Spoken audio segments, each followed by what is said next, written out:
What is up, Waffle Gang? I do hope you are well. My name is Mark, and today we're checking out some more r/AmITheA butthole. If you'd like to skip the initial waffle, timestamps are in the description and along the timeline below. But if you are new here, please consider hitting that like, that subscribe, and maybe that notification bell too. And today's an exciting one. We got a special guest. We've got Lost Genre joining us for one of our stories in the update, and he will be coming in the second story, so look forward to that. But first, we best get on with the member updates for today. But we'll start off with Haley H, Tula Talaja, I don't know if I pronounced your name right, Catherine Lilybridge, Els, Big Zon, Stacey Bella, Poppy Searchfield, Belinda P with the upgrade, Kate Gould, Katazinia, I can't pronounce your surname, and Lydia SFX Blur. And then on Patreon, we also had Monty, we had Chase, Oti Goati, Wasabi P57, and Casey. Thank you so much for your love, support, and time. And with those updates, I best get straight in to today's stories. Thank you so much, guys. Much love. Now, our first story comes from Erwin Flynn. Am I the arsehole for not telling my old therapist I wanted to see someone new? For background, my husband, 34 male, has been telling me, 38 female, for a year now that my therapist was making my anxiety worse. I'd cry a lot saying I was a bad partner and wife, because she had me convinced that when my husband came home from work, he never should have to lift a finger, and me asking him to do things like take out the trash was unreasonable since I stayed at home and he worked. But my husband didn't agree. He said he didn't want a mummy, he wanted a partner, and he can do his part by taking some of the chores off my plate. I also have bipolar disorder, and when I would go into depression, I wouldn't be keeping up on the house as much as I should be.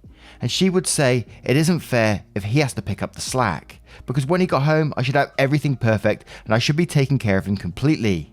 I was very conflicted, hence the anxiety. He finally convinced me to break from her, and I stopped seeing her in December.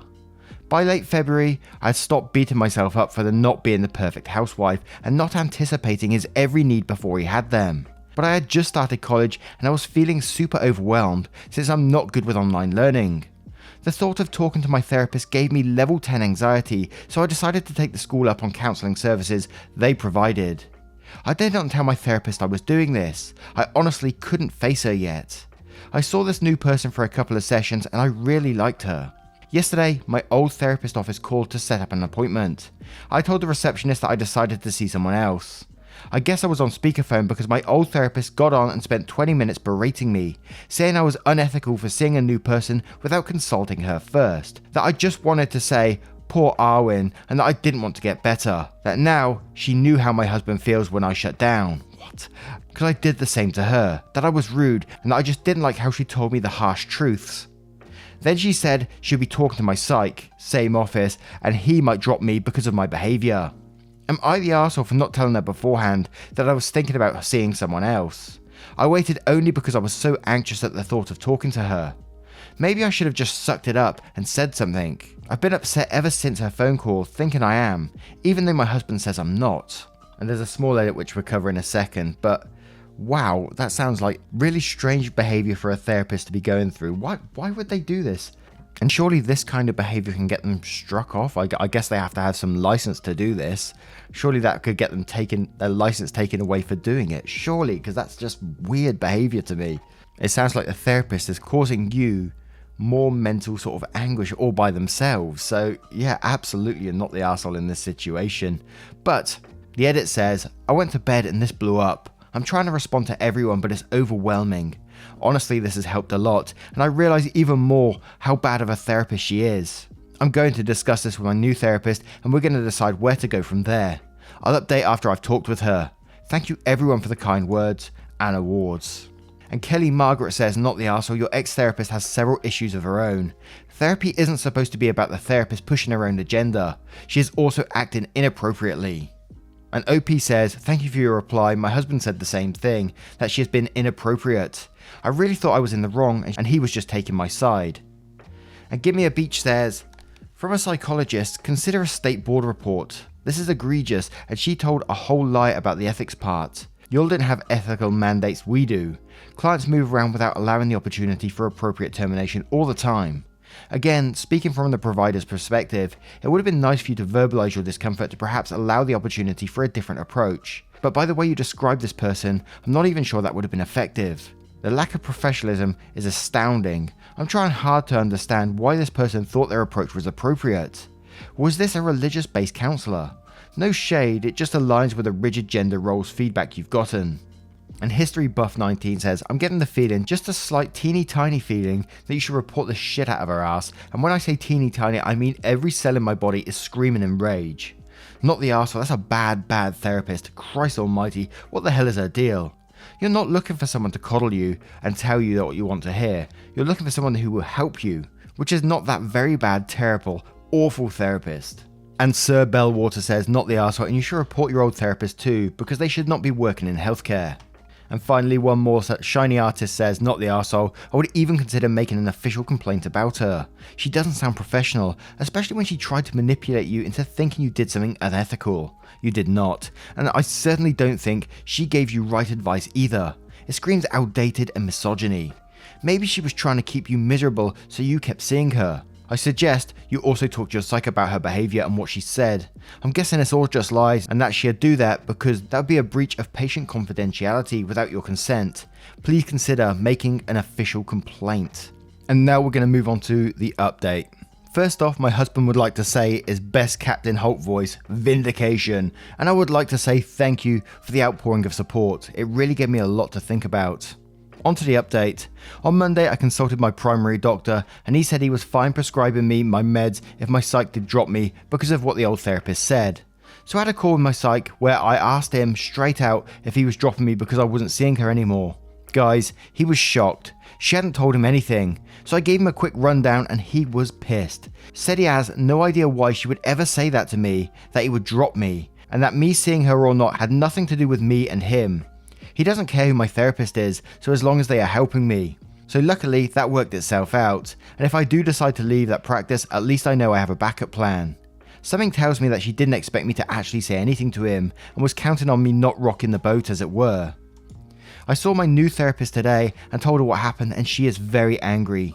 She said a lot of the same things you guys were saying, that old therapist was using things I have said in therapy as manipulation, and that saying all that stuff with other people around is a major HIPAA violation, and that old therapist was the unethical one, not me. She and I are working through my guilt and trauma feelings, and we are working towards me being comfortable reporting her.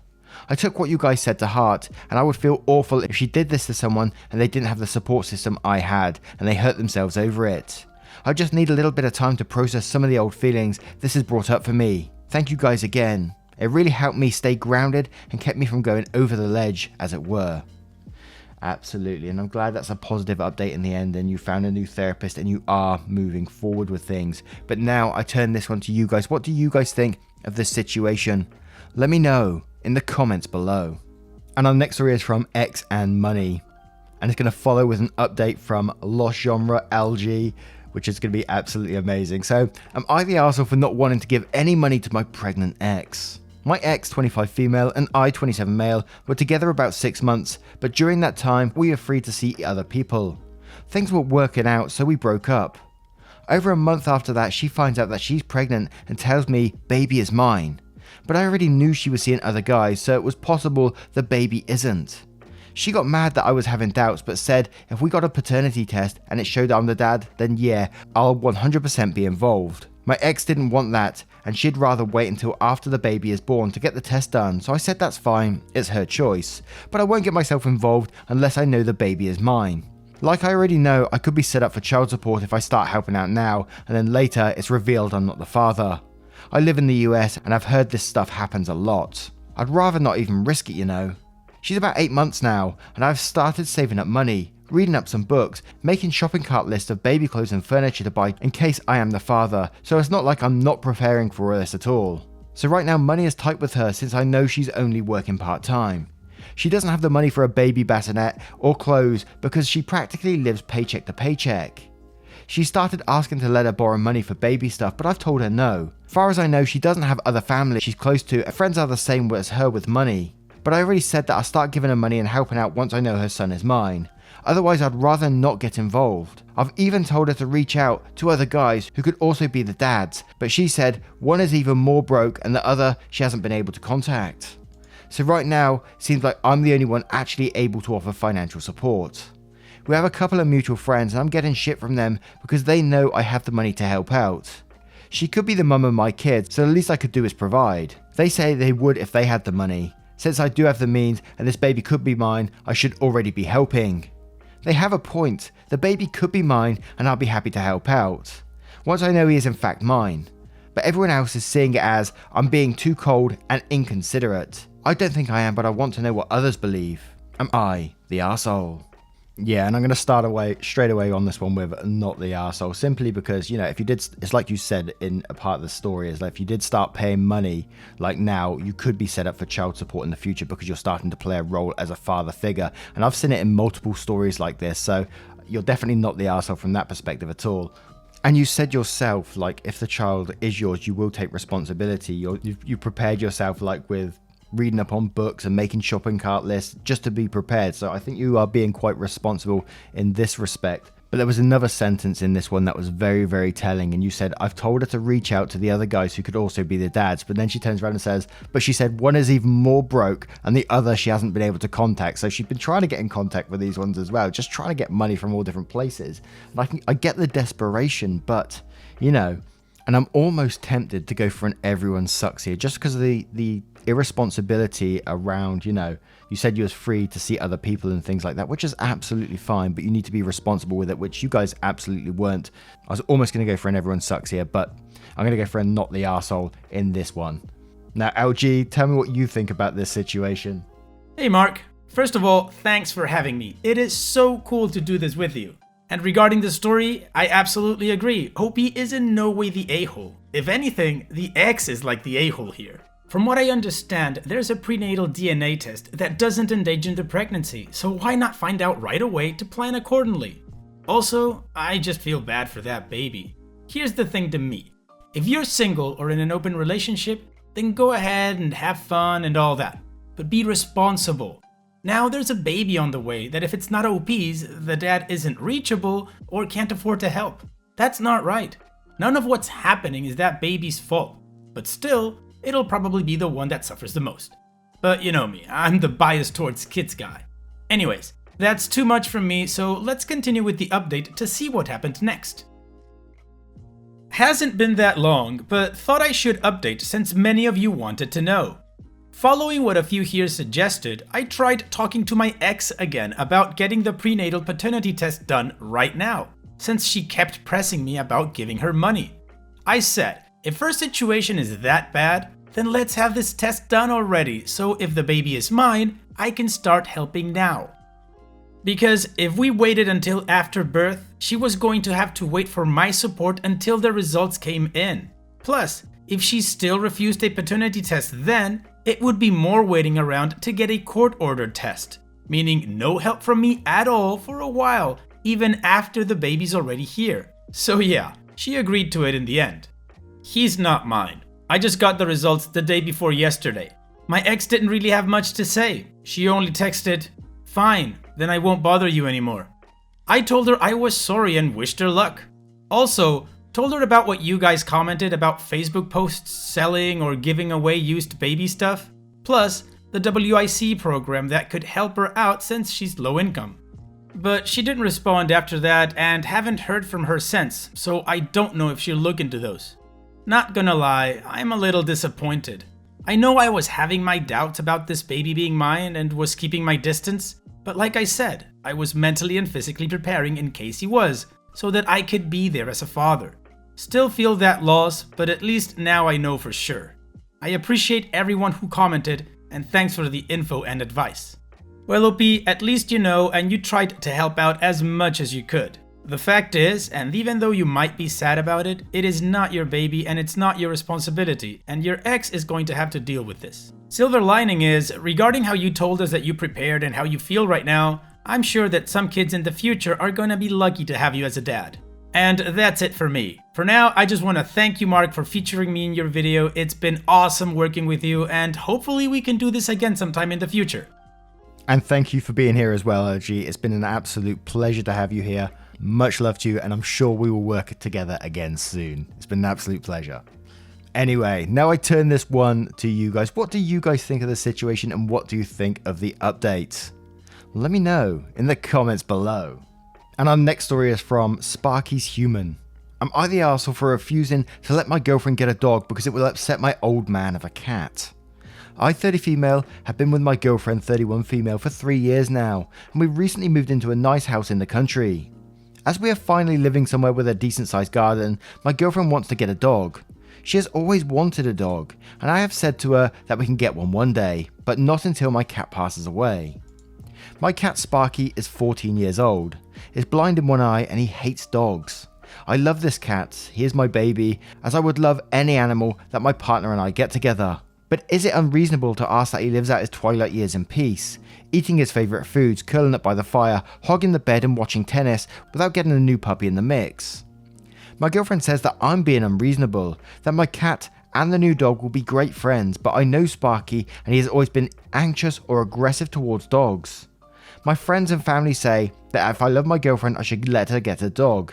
I do love her, and I'm not against her getting a dog. I'm just asking her to wait a little bit until my cat passes away. So, am I the arsehole?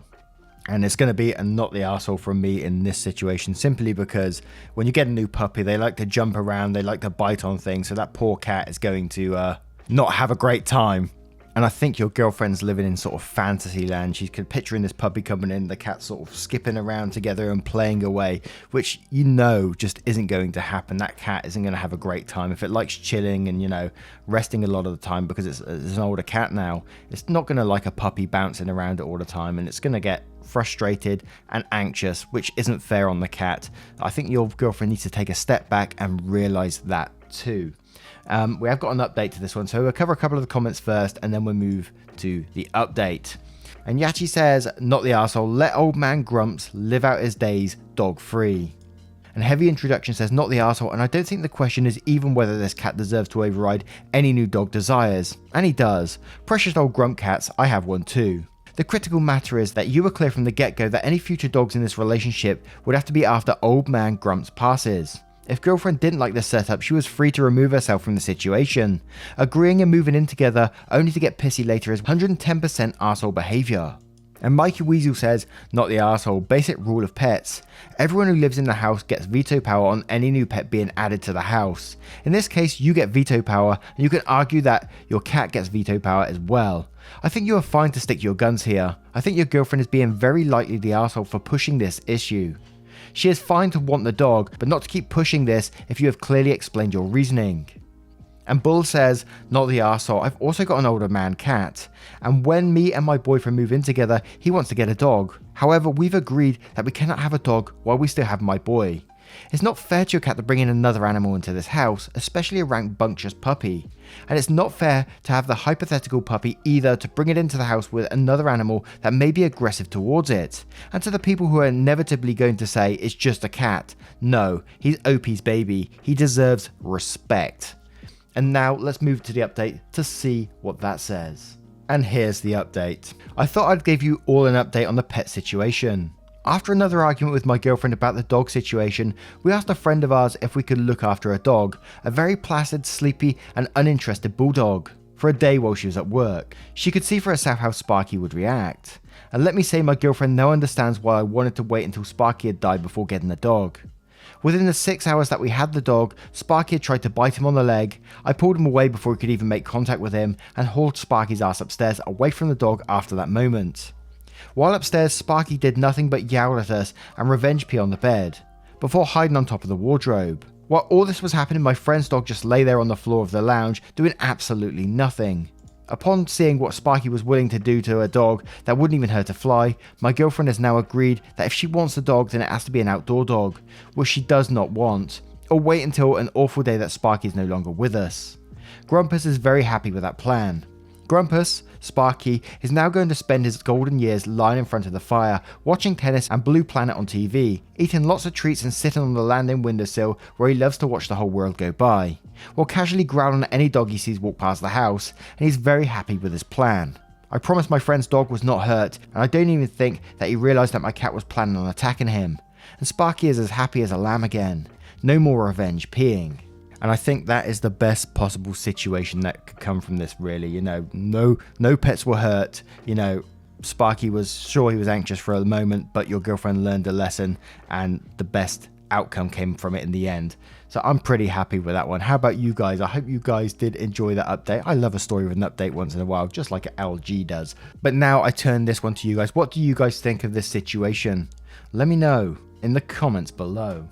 Now, once again, guys, thank you for being here today. I hope you did Hope you did enjoy today's stories, and if you did, you know what to do. Hit that like, that subscribe, and maybe that notification bell too. And if you'd like to support the channel further, like all those amazing people at the very start, you absolutely can by clicking that join button down below for YouTube, or clicking the link in the description for Patreon and joining up there. It massively helps out our channel, but please, no pressure to do so at the same time. That's the last thing I want. Don't want you guys pressuring yourself for me, not at all. But anyway, thank you for being here, and I will see you in the next one. Take care, guys. Much love, and Poppy sends her love too.